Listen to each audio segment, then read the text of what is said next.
thing I really want to point out about these Russian expulsions. It's very Cold War stuff that totally deserve, completely the right thing to do. They should do more of this stuff, especially strangling the money that the oligarchs, Putin's kind of pawns, who he's made rich by giving the riches of the country to these oligarchs. He's made them wealthy, but they don't want to spend it in Russia because it's a crummy country. So they come to Europe, they come to America to spend their money. We should also cut off that possibility, limit their travel, all those things. But this is still a good thing to have done. And it feels like real Cold War stuff. But here's the thing. It's not the Cold War. Why? Because Russia has no ideology. Russia doesn't believe in anything. Putin just wants his power back. He just wants to be a big player on the world stage again. And both George W. Bush and Obama were pushovers. And so he's expanded his power, even though all he's got is gasoline. It's all he's got to support himself. He hasn't got big industries. He hasn't got a creative country. He's just got the gas. Somebody said the other day, it's a gas station with nuclear weapons. And this is what, Putin is just trying to establish. He's just trying to show that he can push anybody around because that's where his prestige comes from. But the real question, the thing that really got me, is the fact in the old days, see, we could fight the Russian ideology of communism, or as Bernie Sanders would call it, socialism. We could fight it with an ideology of freedom. We said we don't have an ism. We just have freedom and liberty to talk things out and solve them among ourselves. Each person a free individual, each person free from the state. My question is, Russia doesn't have its ideology anymore. Does America have its ideology? When Donald Trump says America first, is he talking about anything more than what Vladimir Putin is talking about? Let me read you two things that caught my eye yesterday, because I really think these are amazing little stories, but they actually say something big. You know, remember Barack Obama? It's so hard to remember now that his political legacy has drifted away like radioactive dust after a nuclear war. But he was, whatever his name was, he was speaking at an engagement in Japan, and he was asked about these idiot kids who are out on the street trying to take away our constitutional right to bear arms.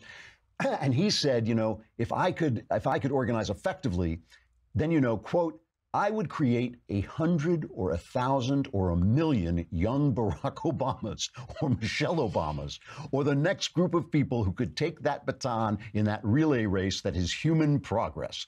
A lot of our problems are caused by old men. No offense, men who are old. Well, I do take offense, and screw you, you obnoxious blot of corruption. No offense, obnoxious blots who are corrupt. But here's the thing. So the problem is everybody is not Barack Obama. That's the problem. And not only that, there's actually news being distributed that Barack Obama doesn't agree with. It's amazing. Listen to him talk about this. There's a viciousness to politics and a polarization of very sharp lines that are drawn. That make it more difficult to govern. And some of the reason for that is, I think, because of information. It used to be that in the United States there were 3 television stations. Basically, everybody watched the same thing. Everybody got their news from the same sources. And so everybody had more or less a similar view of the world. But today, because of first cable television, and then now the internet, people have 500 channels to choose from, and they are able to find the news that fits their views instead of fitting their views to the news. See, if only we had 1,000,000 little Barack Obamas, Barack Obama could deliver the news to Barack Obama, and then Barack Obama could share his opinion with Barack Obama, and that would be the perfect world. So that's one thing, one little story I wanted to point out. And the other is from the BBC, this headline. Here's the headline: Oxford men guilty of sexual exploitation on a massive scale. Let's show the picture of the Oxford men. Here they are. Here are the Oxford men: Khalid Hussein, Aladita Yousaf, Kamir Iqbal, Aled Hussein, Ramin Ahmed, Moinul Islam, and Kamran Khan. What are they teaching those Oxford men at the university? One wonders. That is what the BBC feels connects these men, is that they are all from Oxford. I'm surprised they didn't show them in their, their mortarboard hats with their black gowns as they paraded into graduating from Oxford University. So I want to put these two stories together.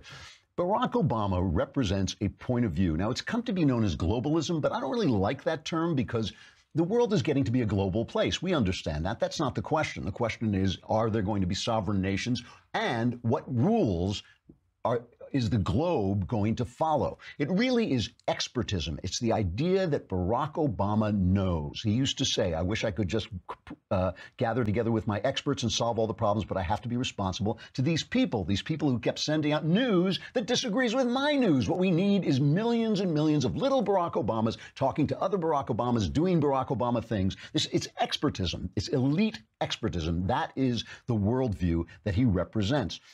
And this worldview basically says to you, your God doesn't exist, men are not men and women are not women. All these rights you heard about, that's just a fiction. It's just a convenient fiction. You don't need a job. We'll give you money. Everything is fine. You don't have any free will anyway. You just take these drugs and now you'll feel happier. Those are what the experts are telling you. And so they can't understand why those aren't Oxford men. And so they let millions of them sweep into Europe, and they couldn't what's the problem? We understand that this is a global world. We all have to get along together. So if I send in, 10,000 Muslim men from Syria into a city of 3,000 people, they're just Oxford men. They're from Oxford. They're Oxford men. It's all fine. That is the world that the people answered with Donald Trump and other people who are far, far to the right of Donald Trump in Europe. That was the people's answer, was Donald Trump. And so what does that mean, right? They've sent this man here, this Donald Trump, and all we've heard since then is absolute rage, right? We heard Russia, like I said yesterday, we heard Russia, and then Russia didn't work. In fact, it turned out that it was Obama who was corrupt. Well, that's no good. Well, here's Stormy Daniels. Look, she has enormous breasts, and she slept and she spanked. I mean, the reason I love talking about Stormy Daniels is because she spanked Donald Trump with a magazine with his face on it, which seems to me a perfect symbol of Western culture at this moment. But it's anything to keep from hearing the voice of the people. So let's take a look at this Stormy Daniels thing. And like I said, most of the Stormy Daniels thing I like because it's hilarious. It's just really funny. But there was a big audience for the CNN thing, and they're bragging about it. Like, yes, we got so far down in the dirt that people showed up to watch Anderson Cooper stand on his head in a pile of crap. That's why people showed up. I tweeted out yesterday, if Stormy Daniels had done it naked, twice as many people would have shown up, and it still would have been trash. Okay, but on the right too, they're saying, oh, this is it. The Wall Street Journal had an editorial today saying, could be the beginning of the end. This is just shows that he brings this misery on himself. A lot of never-Trumpers are talking about this. And they're saying it's hypocritical of the right not to criticize Trump for sexual things when we've been yelling about the Clinton who was accused of rape, Ted Kennedy who left his mistress to die in a sinking car, Anthony Weiner who showed his pictures to underage girls. Somehow that's the same as this billionaire playboy being a billionaire playboy. I don't think it is, but still, okay, they're very upset about our hypocrisy. So while we're talking about hypocrisy, I have to show you this, and this is from our pals at Newsbusters. We love this site, and they just two great montages. First, let's take CNN. This is before the 60 Minutes interview. Stormy Daniels sent out a tweet against Trump, and this is the reaction of a CNN panel talking about this porn star who says she had an affair with the president before he was president. So I think the president has met his match in Stormy Daniels. They're pretty similar. They know how to use the media. They're not afraid to do it. She's got a new lawyer who's all about the publicity, getting on television. They're promoting this interview that she's doing on 60 Minutes. I think that this is one of the few stories in the Trump era that has actually stuck for several weeks now, and in part because I think Stormy Daniels and her lawyer have been very savvy in the way that they've kept this alive by offering these little breadcrumbs. It's a political nightmare right now for the president, potentially, isn't it? It absolutely is, and we should just stop for a second and think about what we're talking about. We're talking about hush money paid to a pornographic actress. We're talking about intimidation to try to prevent a pornographic actress from actually going out and talking about her relationship with the president. We're talking about other women right now who are saying that actions were taken to prevent them from telling their story about their relationship with the president. If this was any other president, they would be gone. They would be thrown out of the White House. Okay. So here's a woman. He says any other president would be gone for a relationship he had with a porn star, one night stand. He had a consensual relationship, which she says was a consensual relationship, before he became president.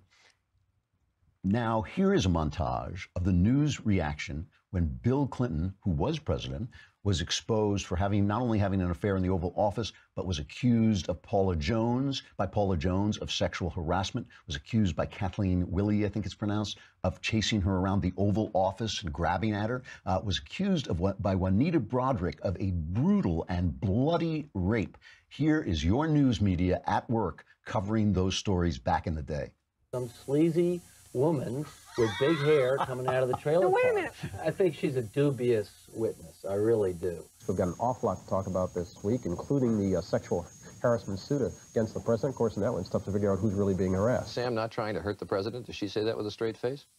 Why does anyone care what this woman has to say?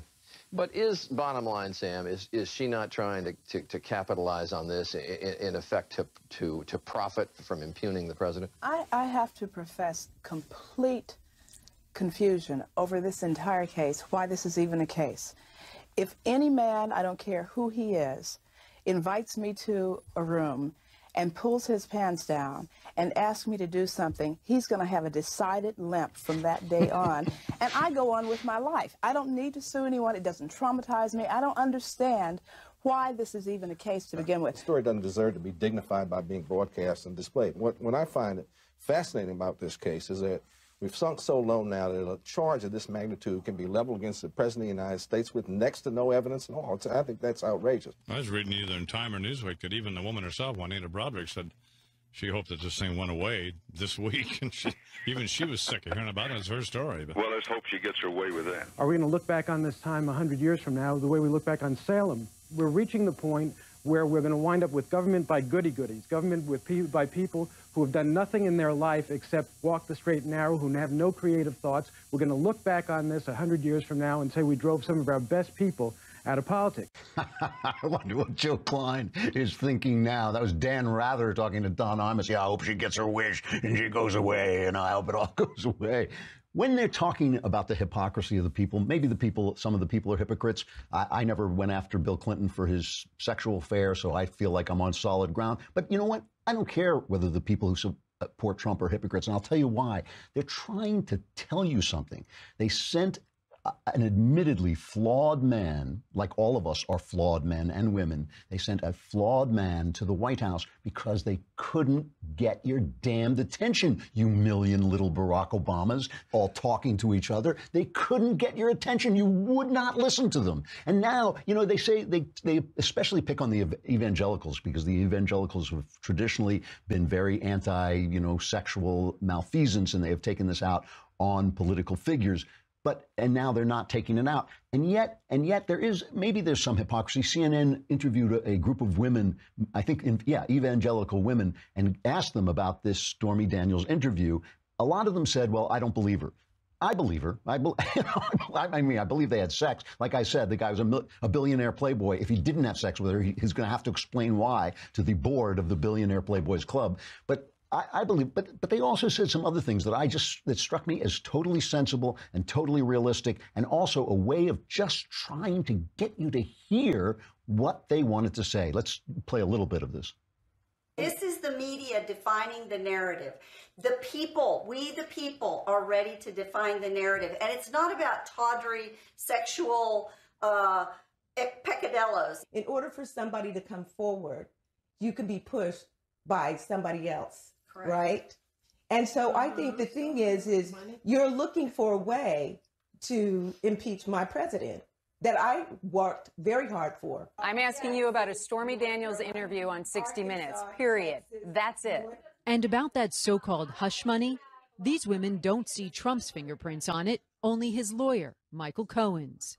maybe he thought he was just doing a favor to try to quash some negativity. Right when there was even though it didn't even happen, just to get rid of this story that's not even true. Which would also follow suit that non-disclosure was unsigned, because Trump may not have known about it at all. Worst case scenario, if he slept with her, whatever, that's between him, the Lord, and his family. Exactly. That is not about the job he's doing in running our country, in which he's doing an amazing job. You know, there is a narrative going along around among the elites on both the left and the right that goes like this. The Enlightenment, which is this vague phrase that they use, I don't even think they fully understand how the Enlightenment worked or what a complex tapestry it was of ideas and thoughts and interactions and actions. But they say the Enlightenment has led us, it has been the rule of experts, of scientists, of brilliant minds. We've given you longer life. We've given you iPhones. We've given you a better health, more food, more wealth. Everybody's richer. Look how well we've done. But you ungrateful people, you ungrateful human beings, you have turned away and you want to go back. And the word they keep using is tribalism. You want to go back to your tribe. You want to get away from this beautiful global world we made and go back to this whole nationalistic America first thing. What is wrong with you? What is wrong with you? As I said at the beginning, these people do not get it. I mean, depression is on the rise. Suicide is on the rise. And what they keep telling us is everything you thought, everything you cared about, everything that gave your life meaning does not matter. Your God, the Enlightenment took us away from God, which, by the way, isn't true, but never mind. The Enlightenment took us away from God. Now, we don't want to go back there. We don't want to go back to nation states. What's wrong with you, So, all right, so you're out of work. But somebody in Kuala Lumpur now has a job, so, suck it up. So take some opiates and you'll feel much better. You don't exist anyway. You're just a machine. So if you put these chemicals in, you'll feel so much better. And, when the people speak, it is inarticulate because there's millions of us. There's millions of us. We don't speak with one voice. We can't speak clearly. That is why we have spokesmen. That's why people come out and speak for us. We elect people to speak for us. Trump is, like I said, he's a flawed guy. But he's the way the people are telling these elites, these millions of Barack Obamas, he's telling them when we say we want our country back, we say we want the American way back. We want all the logic that went into our freedoms, all the logic that went into our humanity, all the logic that went into our religion back because it was true, it was right. The experts didn't make America. America made way for the experts. The experts are living off the good of America, and that's what the people want back. You can attack Trump all you want, and some of your attacks are going to hit home because, like I said, he's a flawed guy. But maybe it would be a better idea to actually listen to what the people are trying to say, actually start scratching your pointy little Barack Obama heads and start thinking about what they were trying to tell. Why are they rejecting this beautiful, perfect world you made? Maybe because it's empty, maybe because it's meaningless, maybe because you're wrong, maybe because your worldview is wrong.